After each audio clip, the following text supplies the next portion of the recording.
Hello po, isang magandang araw po sa ating lahat and kumusta po kayo? Sa lahat po ng mga baguhan po natin dito, tawagin po ninyo akong Ate Mel. And dito po sa channel po natin, actually pinag-uusapan po natin ng iba't ibang klase po ng espiritual. And sa ngayon po is today, May 22, 2026, no? This is the first day of Gemini and gusto ko pong mag-dive in po right into Gemini people, no? Kung ano po nangyari po sa kanila sa taong itong 2026, no? And so be reminded lang po na hindi po Gemini pwedeng tatamaan. Actually, this is a card reading and magbibigay din po ako ng tinatawag po natin na ritual, no? And sana po susundin po ninyo. If not po, pag-isipan po ninyong maigi po kung ano po ang nararapat po sa inyo. So Gemini, 2026 sa inyo po ang card reading na to, no? And please dive in po, no? Itong card na to is tinatawag po nating Yin and Yang, no? And we have also four elements here. Pinaka ano po dito is earth, no? Ikaw po 'yun as a Gemini. And tingnan natin dito, no? Kuminsan kasi ayoko pong magbabasa ng just a very good thing lang po ang mangyari po sa atin kasi hindi po yan, imposible po yan, no? Ang sa akin lang po, although sabihin po natin na marami po tayong mga bagay po na makikita po dito sa card po natin and actually we can change anything, everything in it, no? Kuminsan lang po talaga, pag parating na po or sabihin po natin na on the way na po sa isang tao, well, pwede pong sabihin po natin hindi po natin yan mababago. Pero ang purpose po natin dito in the beginning is like tingnan po natin kung ano po nangyari po sa inyo. And if ever po na malalaman na po ninyo, you can change your future. But right now, we don't do that. No? Ang gagawin po natin is like parang magbibigay lang po ako niyan sa inyo ng Celtic Cross. No? And sasabihin ko sa inyo kung ano po ang dapat, kung ano po ang nangyari sa inyo. And then, magbibigay po ako ng ritual kung paano po natin lulutasin. Alright? So, sa ngayon po, actually, this is a Celtic Cross. Kanina pa po ako nag-shuffle, no? So, para hindi po tayo masyado pong magtatagal. And tingnan natin po kung ano po nangyari po sa Gemini. Gemini, this is actually the first day of Gemini, no? May 22, 2026. Ano po nangyari po sa inyo? Ito po yung tinawag nating pinakasitwasyon, 5 of Wands, no? And then, ito po yung nakaharang po sa atin is sacrifice. Ito po yung iniisip po natin, no? This is our conscious mind. And this is actually what we don't know. This is what you call subconscious mind. This is your immediate past, no? And then, this is actually your immediate future. So, ito yung tinatawag po nating Celtic Cross, no? Kung sakaling hindi ka po masyado pong kilala sa tinatawag po natin na tarot card. And I will give you 3 months po, no? And actually, this is gonna be yung 3 aspect po sa life po natin. Pwedeng sabihin po natin na today, tomorrow, yesterday, today, and tomorrow, past, present, and the future po. Ito po yung nasa side po natin, alright? And sa ngayon po, no, Gemini, no, actually ang Gemini is the lover po. And pinaka-dangerous po actually sa lahat po ng zodiac. Tatlo po sila pero para sa akin po ang Gemini po talaga is you can never know what they feel, no? Hindi mo talaga sila maaarok kung ano po nararamdaman nila. Kasi sa front po ng isang Gemini is actually they are so happy, they go, I mean to say na depende po sa tao, no?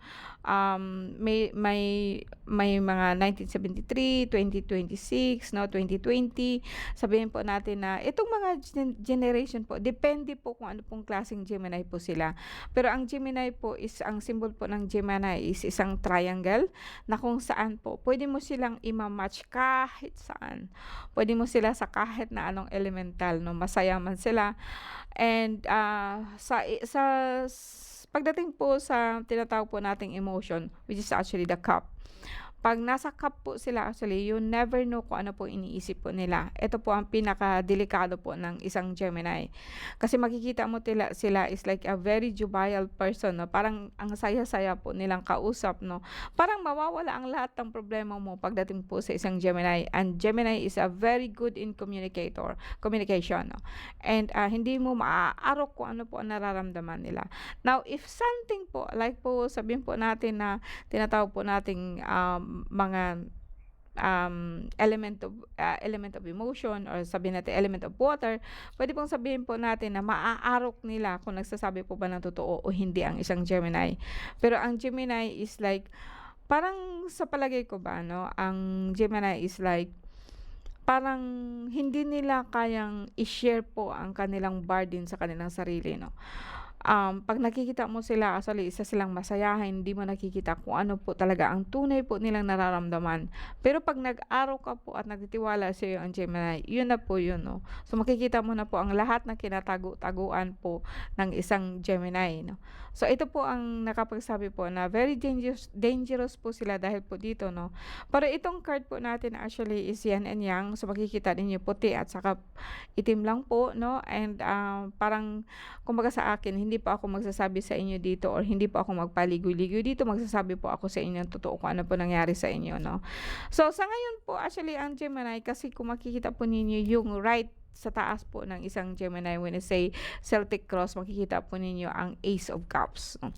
Ang Ace of Cups actually is like, actually masasabi mo po siya na idea pa lang po, 'no. Ang Ace of Cups actually, sa ano po natin is Ace of Emotion. Para po siyang emotion po siya, 'no. Kumbaga sa akin, Ace of Cups is napakaganda pa lang po, hindi pa po siya nagiging material. Iniisip pa lang po na isang Gemini. Ang isang Gemini actually, kung makikita po niyo dito ang cups at saka kamay, 'no. Ito po yung tinatawag po itong Yin and Yang combination po actually dito.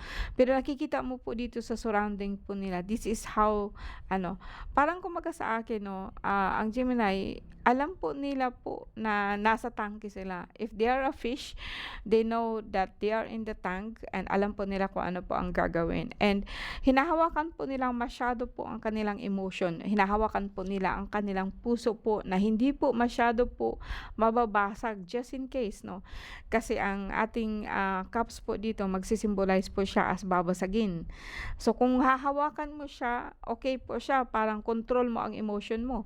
Kung bibitawan mo po siya, yun na, basag na po lahat, 'no, na tinatawag po natin na, mga agam-agam mo sa buhay, 'no. Parang parang you cling to it, 'no. Parang kumbaga sa akin, I will not say this is bad nor good, 'no, kasi ang eto po kasi ang iniisip mo ngayon, parang kung sakali man po na hindi maganda ang parating sa akin, 'no, siguro kung saka-sakaling ikaw ay isang Gemini, kung hindi man po maganda po ang nakarating po sa akin, I think kung ano man yung nasa puso ko hahawakan ko, para kahit papaano po hindi po ako masyado po masasaktan.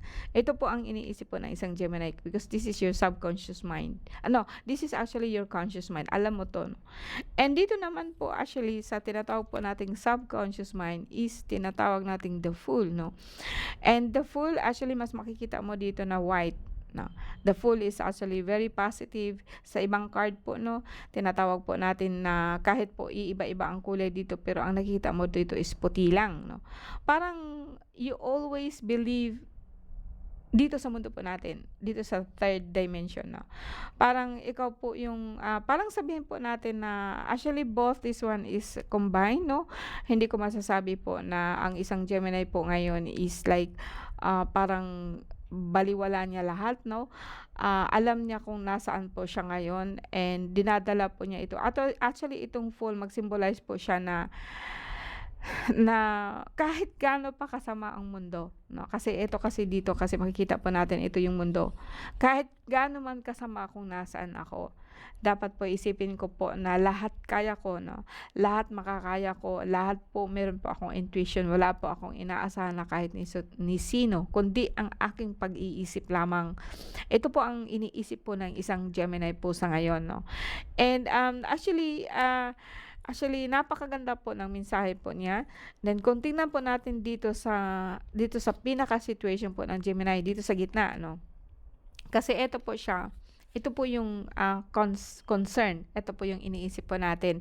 Actually, Five of Wands, 'no, kung makikita po ninyo and ang isang Five of Wands po yung iniisip po niya, actually idea pa lang po, 'no.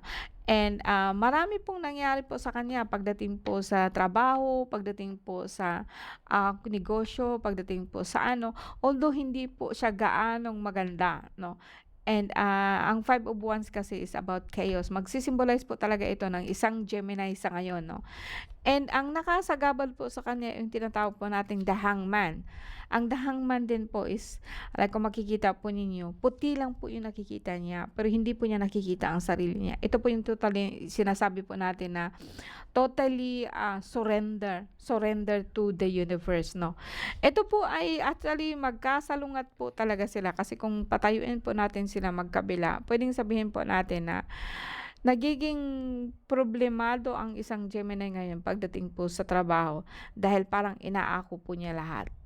Na hindi po niya actually tinitingnan kung sino po ang dapat, kung ano po ang dapat. Kasi ang tinitingnan niya is like para wala po siyang gulo, no, sinasakripisyo na lang po niya ang sarili po niyang kapakanan.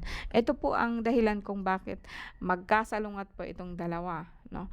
And right now makikita ko dito na ang Gemini is like parang sasabog na, kaso lang po is yung tinago-tago mo sa sarili mo, parang sasabog na po siya, dahil po hindi mo masyadong iniinda ang iyong sarili. Hindi mo masyadong iniinda ang iyong mga pangarap. Although dito sa psyche po ng isang Gemini sa ngayon is like, believe po ako sa inyo guys, no, napakatapang po ninyo, no. Etong nakaraan mo actually, pagsabayin po natin itong tatlo, no, kasi pwedeng sabihin ko po dito na 9 of Cups, yung kasiyahan mo, nauwi po siya doon sa pagdating sa trabaho, no, parang ang saya-saya mo, no.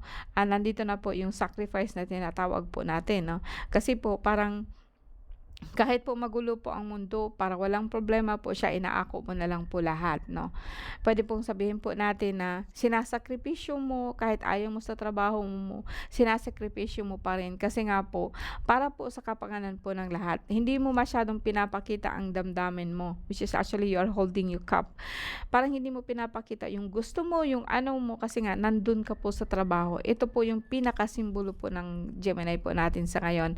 And dito naman po, actually, the full, no, kung titingnan ko po siya lahat, dito sa kalbila, King of Wands. Pwedeng sabihin po natin guys, no, sa isang Gemini sa ngayon, alam mo, may iniinda ka po ba? May iniinda ka po sa sariling katawan mo, dito po sa ilalim po ng ribs. Pwede po sabihin natin sa gallstone, sa kidney mo. Parang sinasabihan po natin dito na nagkakaroon ka po ng problema nito. Pero as I said, no, nandito po lagi yung The Hangman. So, hindi mo siya masyadong pinapakita sa ibang tao kung ano ka, kung sino ka, kung ano nararamdaman mo. Ito po ang dahilan po kung bakit parang nagkakaroon ka ng problema sa work. Pero not really, kasi nga po tinatakpan siya ng tinatakpan ng isang Gemini kung ano man po ang nangyari po sa kanya sa work. Kahit sino man po ang makakausap niyo, no, she's fine, no, masaya siya, maano siya. Lahat po yun, hindi alintana ng isang Gemini, no. And sa ngayon po, so let's say sabihin po natin na ito po ang nararamdaman ng isang Gemini po sa ngayon. Dito naman, no, in the past, no, meron pa ako ditong 9. Pwede pong sabihin po natin, i-explain ko po sa inyo and para po magkakaroon po kayo ng idea, no. Ito pong 9, actually, pwede pong tatlo sa gitna, tatlo po sa panghuli. Pwede pong sabihin natin, ito yung immediate past mo, pwede yung nangyari po sa ngayon, and ito naman po yung tinatawag po natin na in the future mo. Now, pwedeng sabihin ko po dito na Page of Sword, yung pinaka-sentro mo, no, Page of Sword, no, parang hindi mo masyadong inaarok, parang nagpapahinga ka ba? Parang alam mo, maraming problema ang mundo. Alam mo na magulo ang mundo po natin, no? Pero mas pinili mo po siya na magpahinga. Think about kung ano po ang gusto mong ano. Yung bagang, ang sword kasi dito, yung ahas dito, magsisimbolize po siya ng wisdom sa'yo. And ang wisdom po natin, nasa ilalim po siya ng lupa, no?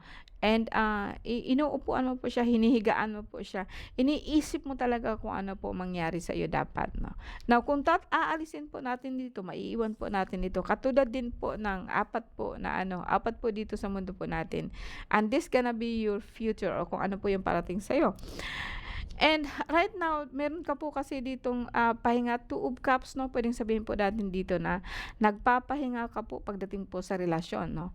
So, kung may problema ka man sa relasyon mo, hindi mo masyadong iniinda to, no? Okay lang po yun. Ganun lang po siya. Kung anong gusto niya, so be it. Kung anong ano niya. So, tinutulugan mo lang po ang problema mo pagdating po sa relasyon. And dito naman po, pagdating po dito sa kabila, although sabihin natin na yung relasyon niyo nagbibigay talaga sa iyo ng, sakit ng kalooban. Nagagalit ka, nalulungkot ka, na nag-iisa ka na lang. Pero actually, you're not looking about how lonely you gonna be, about you are looking for something else, no? Pero makikita ko dito talaga na lahat ng dinaramdam niyo, lahat po ng nararamdaman niyo sa asawa mo, sa pamilya mo, sa mga mahal mo sa buhay, sa emotion mo, sa kung anong gusto mo sa life, actually binabaliwala mo po 'yun, no? Pinapalitan po 'yun ng sobrang lungkot, but you don't want to talk to any other people as well. Ganito po ang nakikita ko dito, no? And kung anuhan natin ito, kung ibabalik po natin ito, and your conscious mind is the same time Five of Pentacles, no? Five of Pentacles, Five of Wands, the same, Five of Air, no? Five of Wands, no? Parang dito kasi, Five of Pentacles is like, parang dito kasi po, yung butterfly kasi dito is like, nakakulong po siya, pero hindi mo napapansin na may iba. Kahit po sabihin po natin kinokontrol mo yung mind mo, kinokontrol mo yung emotion mo about dito sa boyfriend mo, about dito sa asawa mo, about dito sa mahal mo sa buhay. Actually, dito mag-symbolize po siya na you want to be free. You really want to be free, no? Ito po yung mindset mo sa near future o sa ngayon o sa loob po ng buwan po ng Gemini, no? Ito yung gusto mong mangyari. And Nine of Pentacles, subconscious mind mo actually is like very good, no? Napakaganda po ng subconscious po natin kasi yung the Fool at saka Nine of Cups is like makukuha mo lahat ng gusto mo, Gemini.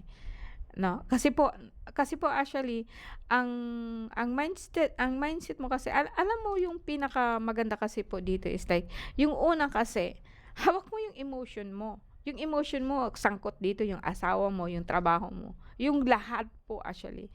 Kasi ang water po actually is like malakas po sila because they are the symbol of emotion. And every one of this is like sabihin po natin kahit na po isa kang Pisces, no? Puwedeng sabihin po natin na hindi mo alam, tinatalo ka ng emotion mo, 'no? Tinatalo ka ng emotion mo, 'no? Tinatalo ka po ng ano, kasi kaya dito puro ka lang trabaho, pero actually at the back of your mind, you are happy. You just want to be free, you just want to go along, and hindi mo alam na ang subconscious mo actually is supported by the universe dahil po dito sa sinasabi ko sa inyo. And magiging align po siya in the future po, no? This is Ten of Cups, parang magkasama po kayo ng pamilya niyo. Then parang marami po kayong mga alaga, marami po kayong mga kasama, and align po siya. Parang sinusunod ka po ng lahat po ng mga tao na nasa paikot mo. Gemini, ha? And sabihin po natin na involved ang asawa mo but you don't care, no? Actually, sabihin po natin na nakakalungkot ka. Ito po yung tinatawag po natin na tinatawag po natin na alignment, no? Alignment po ng ating tinatawag po natin na Kundalini, no? Or Kundalini chakra, pamilya, no, ganon. Dito naman pagdating dito sa kabila, no, Ten of Wands, pamilya pa rin 'yan, although alam ko po na parang sinasaksak kayo, no? Sinasaksak kayo ng emotion niyo. Sinasaksak kayo ng mga tao na minahal mo. And pero actually sila wala silang maipakitang maganda sa'yo. And eto po ang dahilan kung bakit nagagalit ka pero actually tinatakpan mo. Ang iniisip ko lang po, makakalaya din po ako in one day. And sangkot po dito yung mga mahal mo sa buhay, mga anak mo, yung trabaho mo, yung asawa mo, yung tinatawag po natin na sino pong nakaka-involve sa iyo literally, no? Ito yung nakaraan sa iyo in the past, no? Matagal na po to, siguro in the first year po natin, no? Like pagpasok po ng 2026, no? Kung dalhin ko naman dito, makikita natin na tinitiis mo lang pero lumalabas din po dito na the High Priestess. Parang medyo ang mata mo nanlalabo siya, ang paa mo sumasakit siya, no? Pero mas namumutawi po dito na parang lahat siya is iniisip mo lang. Hindi mo actually pinapalabas, no? And mayroon kang problema sa batok, masakit po yung batok nyo, no? And masakit po yung paa nyo. Sinasabi ko sa inyo na uubusan po kayo ng lakas pero lahat sinasarili nyo lang. no? And pagdating naman dito, no, sasabihin po natin na dito sa pangalawa, kasabay pa rin ang involved pa rin ang mahal mo sa buhay. Pero actually hindi ko alam kung kasi 10 of Cups, 9 of Pentacles, no? Magkakaroon din po kayo ng tinatawag po nating happiness kasabay ng mga anak mo. And dito naman po sa asawa mo, pwedeng sabihin po natin pagdating ng panahon, you gonna win. No, mananalo ka rin po sa sino man po na gustuhin mo. You know what? Because actually, hawak na hawak mo ang alas. Hawak na hawak mo po ang mundo mo. And dito naman pagdating dito, no, although sabihin po natin in the future may problema ka pa po, hindi ko sinasabing wala kang problema. Kasi ang Page of Swords nasa gitna po siya, no. Ang Page of Swords like po parang nauubusan ka po ng lakas, parang nauubusan ka po ng pulang dugo, no, dahil po sa may problema ka din po sa likod, lower back pa. Ito lang nakikita ko, kulang ka po sa potassium. No. And sabihin po natin na itong panghuli po natin, 3 po ang tinatawag po nating itim and isa lang po talaga ang puti dito. So more on, makikita ko na in the future po sa'yo, kahit sabihin po natin na nalulungkot ka, malungkot ka, masaya ka, kitang-kita yun sa aura mo. No. And ito naman po isang 5 of Cups, Page of Swords, 5 of Cups, parehas lang po to, no. Masasabi ko lang po sa inyo na hindi lahat Gemini is like kasayahan po sa taong 2026, pero more on magsasucceed ka po. Kahit sabihin po natin dito na 5 of Cups, marami kang 5 of Cups, no, 5 of Wands, Page of Sword, no, King of Cups, no. Ito po actually pag titingnan po ninyo, no, ang surrounding po nito is itim, pero makikita mo dito ang mga cups, no. Ang cups po is symbol of emotion. Yung una po natin is Ace of Cups, hawak mo, pero dito po actually yung iba hindi mo siya hawak, no.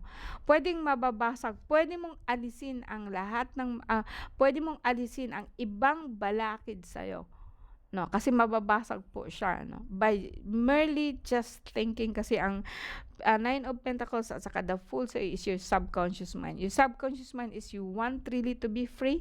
Your conscious mind is you want to be free, and then you gonna be free, no.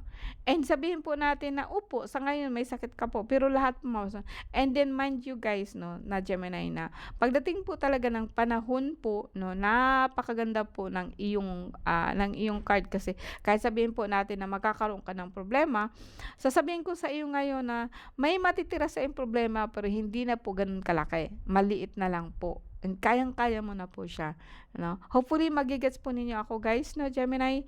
And sa ngayon, I'm so happy, no, to be here with you. Tingnan natin kung ano po ang tingnan po natin kung ano po yung pinaka po ninyo.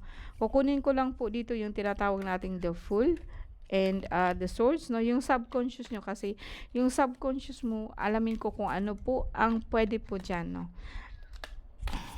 Okay, 5 of Conscious.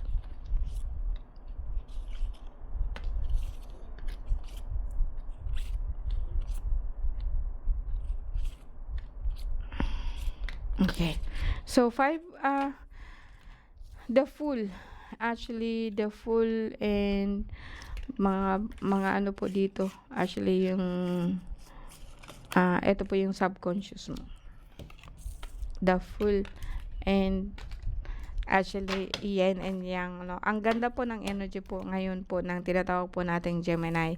So ang Gemini po natin, yung subconscious po nila is the Fool, believing in themselves so much po, actually trusting, no. Kung ang kasunod po talaga dito is negative, pwede pong sabihin po natin na very unworthy ka, no. Pero kasi ang sumunod po kasi dito is 9 of Pentacles, is like parang naniniwala ka na lahat po magiging okay, no. Lahat po actually is masusunod. Lahat po is sa buhay mo magiging okay ka no matter what. Kahit ano pa po ang mangyari po sa'yo. Ito po ang subconscious mo. And tingnan po natin dito sa tinatawag po nating animal spirit, kung ano po ang nagagabay sa'yo, no. Kukuha lang po ako dito guys po ng isa. And babibigyan ko po kayo ng lahat po ng kung ano ang pwede po niyong gawin. Kung kailangan po ba ng ritual. But actually, sa ngayon po parang, I think, hindi ko na kailangang mag-interfere po sa sinatawag po natin na, kalakasan po ng isang Gemini. Kasi malakas po talaga ang Gemini and, alam niya po kung ano pong ginagawa niya 'no. Saludo lang po ako sa inyo, nasa iyo ang puso ko, isip ko 'no. And, actually, sea otter 'no, ang sea otter po talaga is kung makikita po ninyo 'yan po ang sea otter 'no. Yung parang nilalang po sa dagat na parang yung nagaganon-ganon, gano'n-ganon 'no. And babasahin ko po siya 'no. Ang sea otter is happiness 'no. So, talaga pong lahat po siya is like dagdag po kaalaman po dito po sa tinatawag po natin na yin and yang 'no. Be the master of, playful living 'no. Ito po yung Gemini. Release expectations and enjoy every day. Let worry go and instead choose love. Surrender to the waves. Your good destiny of love is sure. So, actually sa lahat po ng, sinasabi ko dito po sa card po natin, ito po is said it all 'no, sinasabi na niya lahat 'no. Kumbaga sa akin parang parang ang kaligayahan po ng isang Gemini ngayong taon na 'to is secured na po siya. May mga problema po siya pero sa akin kasi, hindi mo siya masyadong tinitingnan as a problem. And, ang problema na hindi mo kayang i-solve, wala po yun sa isip mo. Ang iniisip mo lang po ngayon is yung magiging masaya ka, kasama po ang iyong pamilya, no? And, nag-expect ka po na ang universe po itutulong po sa iyo. I don't have nothing to say about that. Wala po siyang ritual, no? I know what you can. I know kaya mo siya, no? I know na, magagawa mo 'to sa lahat po ng pagkakataon po sa taon pong 2026. Salamat po, Gemini. Maraming maraming salamat po sa inyo po. Bye po.